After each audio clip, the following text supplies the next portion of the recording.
Alright, hey guys, I hope you're doing fantastic today. Recently I've had a lot more time to share stuff on social media. I've been on Instagram a lot, YouTube a lot, Facebook a lot. Because of that, I've had a lot of people reaching out to me and asking for my advice on how they should begin their photography career.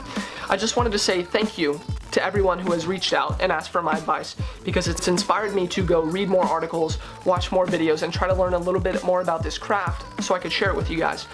And while I was reading, I found this wonderful quote by Joel Meyerowitz. It's a really hard name to say, but I think I got it down. Joel Meyerowitz, Joel Meyerowitz, Joel Meyerowitz, Joel Meyerowitz. I think that's right. But anyways, his quote was, "Photography is essentially a tool for us to go out and explore the world and find small pieces of it that we feel connected to, that we feel inclined to capture. And having a camera or, you know, a smartphone, anything that takes pictures is basically a license to see, a license to go find things and share your ideas, because that's what photography is.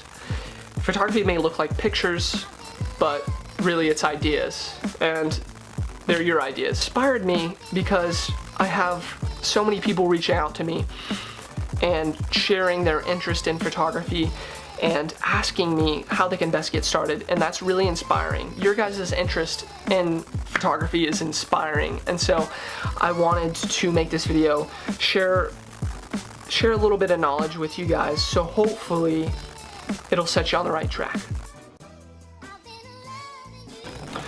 So the number one thing that people ask me is like, what camera should I buy? And I always have the same reply. If you don't have the budget to buy a camera, your smartphone is perfectly acceptable, because a lot of my favorite images were actually taken on smartphones. Images that I've taken, images that my photographers have taken.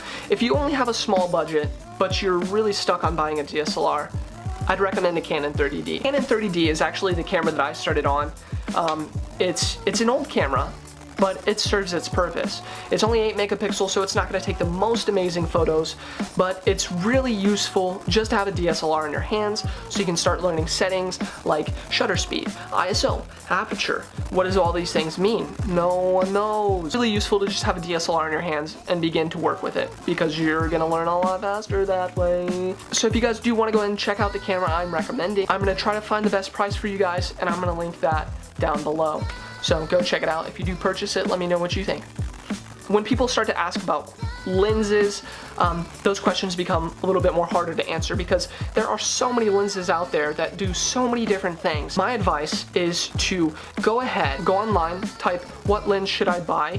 It's going to give you a lot of different options that are good for different kinds of photography. If you're wanting to do landscape or street photography, it's going to give you a lens that has a wider view. If you really want to do portraits and you want to be able to blur out the background, it's probably going to give you a 50mm or an 85mm, which look really good for portraits.